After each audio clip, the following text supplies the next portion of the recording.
These contestants have chosen the order in which they will recite their 2 poems, one from the 19th century or earlier, and one from the 20th century and on. The winner of this round usually represents Dexter Southfield in the regional competition in Boston. In lieu of that honor, this year, the winner will receive an award from the school. Please give the performers your full attention, as they have worked very hard to prepare for this moment. Our first performer will be Samir Hassan.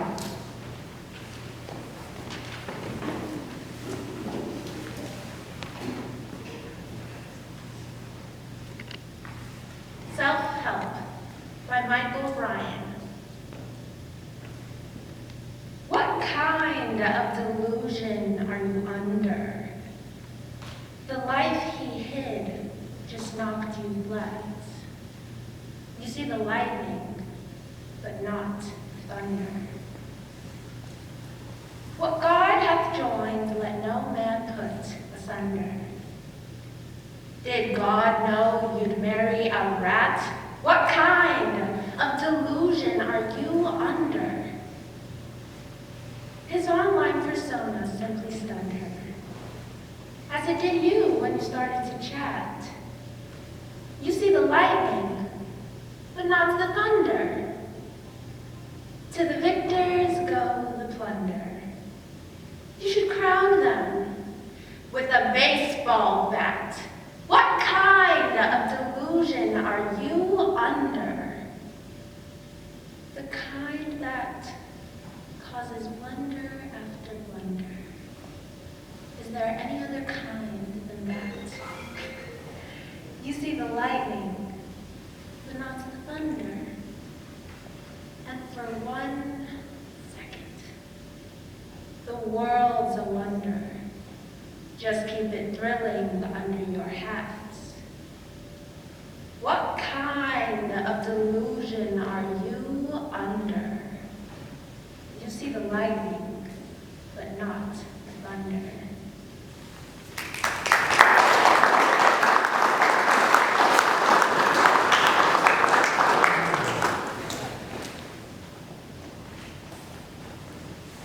Our next performer will be Faith Anello.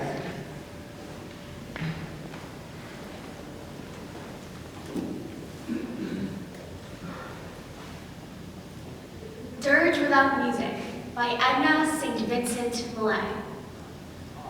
I am not resigned to the shutting away of loving hearts in the hard ground.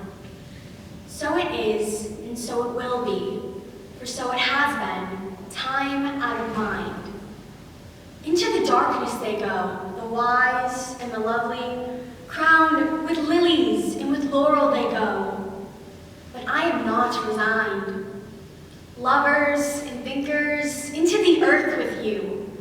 Be one with the dull, the indiscriminate dust, a fragment of what you felt, of what you knew. A formula, a phrase remains, but the best is lost. The answers quick and keen, the honest look, the laughter, the love, they are gone. They are gone to feed the roses. Elegant and curled is the blossom.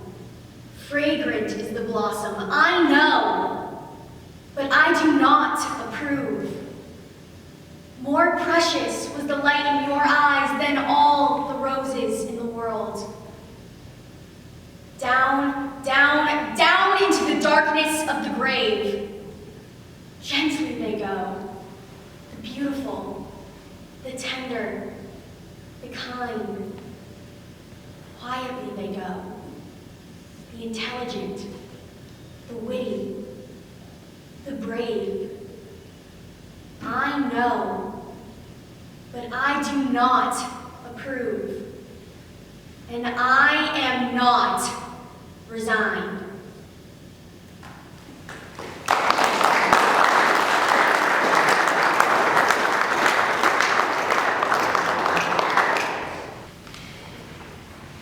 Our next performer will be Beckett Kravitz.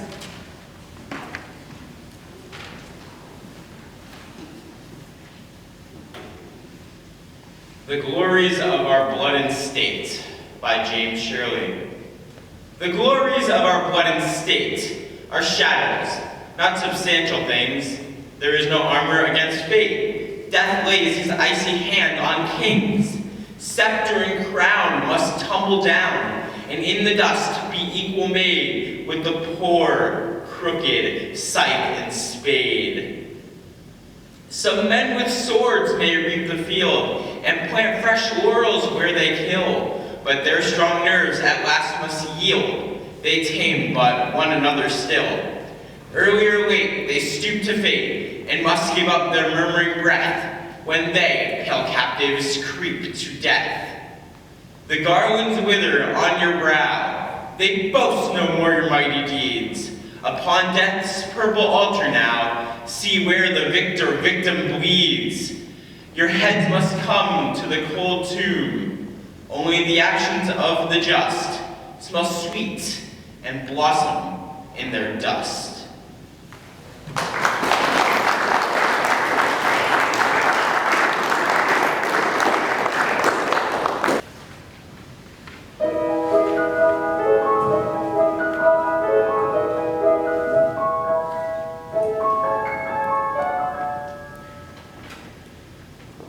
Our next performer will be Mallory Lucas.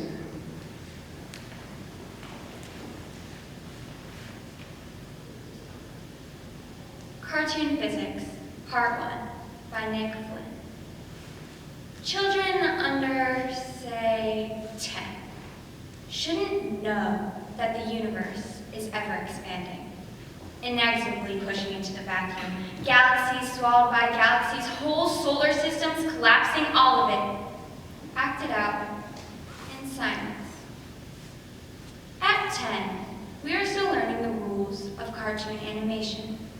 That if a man draws a door on a rock, only he can pass through it. Anyone else who tries will crash into the rock. 10-year-olds should stick with burning houses, car wrecks, ships going down, earthbound, tangible disasters. Arenas where they can be heroes. You can run back into a burning house. Sinking ships have lifeboats. The trucks will come with their ladders. If you jump, you will be saved. A child places her hand on the roof of a school bus and drives across a city of sand. She knows the exact spot it will skid, at which point the bridge will give. Who will swim to safety and who will be pulled under by sharks. She will learn that if a man runs off the edge of a cliff, he will not fall until he notices his mistake.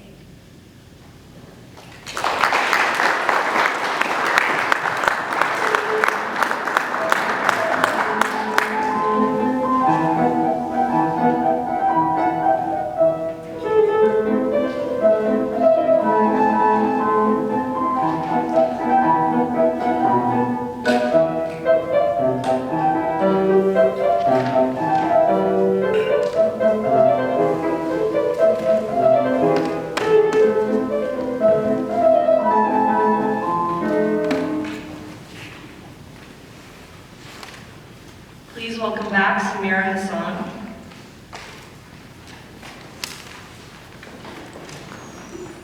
Thoughtless Cruelty by Charles Lamb.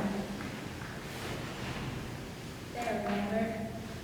You have killed that fly, and should you 1,000 ages try the life you've taken to supply, you could not do it. You surely must have been devoid of thought and sense to have destroyed a thing which no way you annoyed.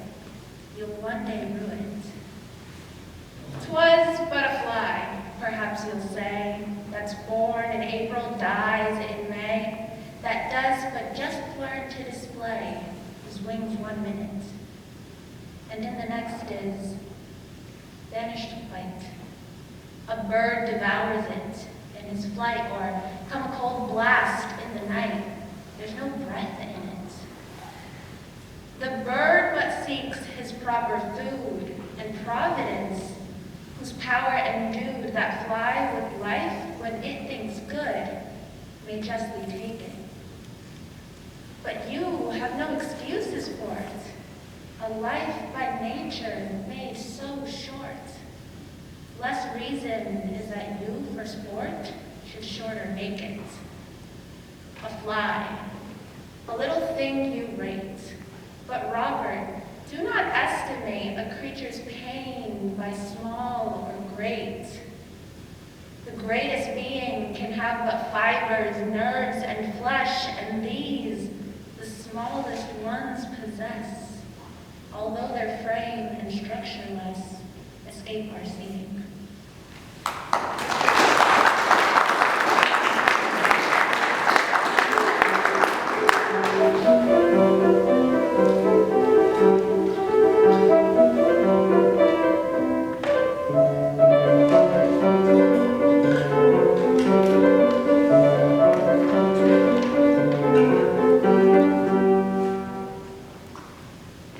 Please welcome back Faith Anello.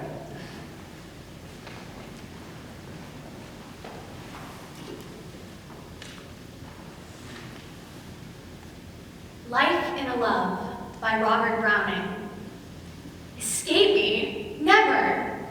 Beloved, while I am I and you are you, so long as the world contains us both, me the loving and you the loath, while the one eludes, must the other pursue.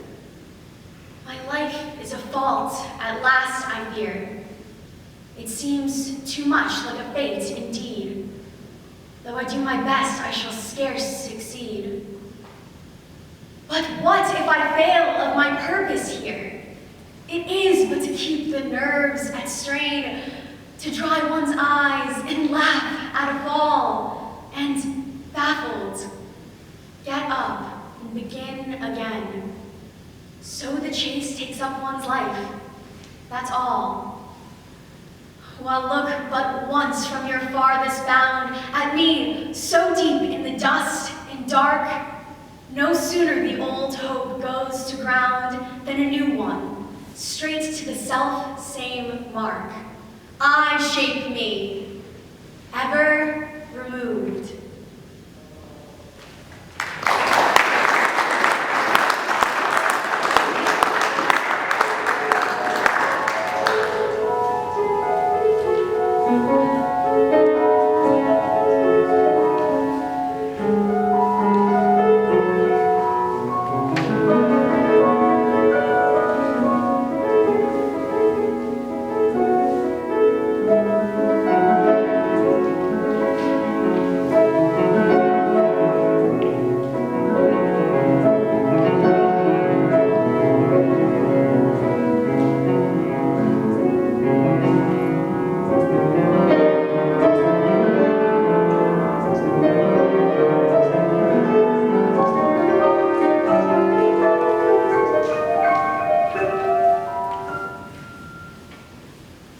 Please welcome back Becca Cravens.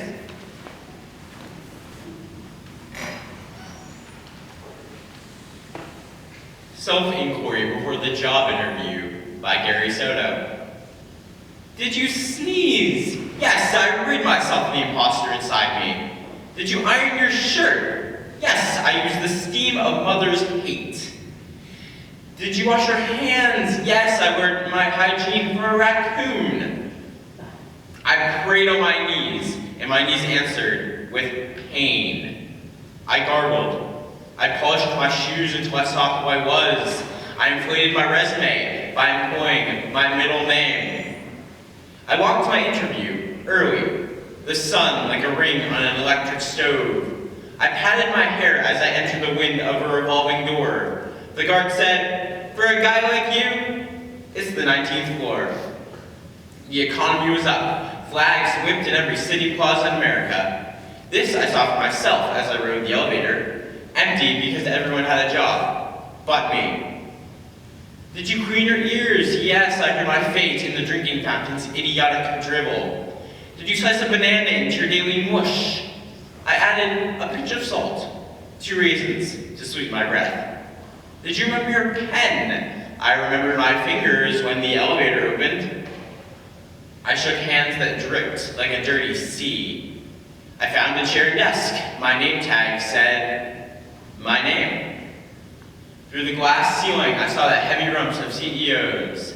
Outside my window, the sun was a burning stove. All of us pushing papers to keep it going.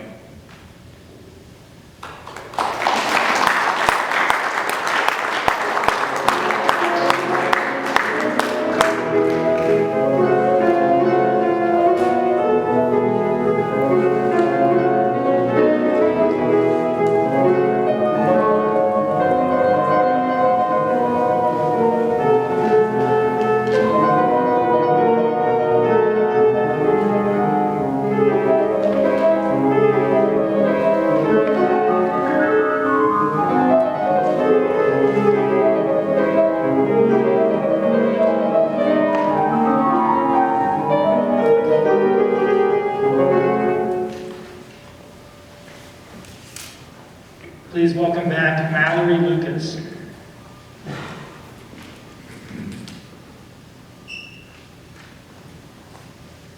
Thoughtless Cruelty by Charles Lamb. There, Robert, you've killed that fly. And should you 1,000 ages try the life you've taken to supply, you could not do it. You surely must have been devoid of thought and sense to have destroyed a thing which no way you annoyed, you'll one day rue it. 'Twas but a fly, perhaps you'll say, that's born in April, dies in May, that does but just learn to display his wings 1 minute, and in the next is vanished quite. A bird devours it in his flight, or come a cold blast in the night. There's no breath in it. The bird but seeks his proper food, in Providence, whose power endued that fly with life, when it thinks good, may justly take it. But you have no excuses for it. A life by nature made so short. Less reason is that you, for sport, should shorter make it. A fly, a little thing you rape. But Robert, do not estimate a creature's pain by small or great.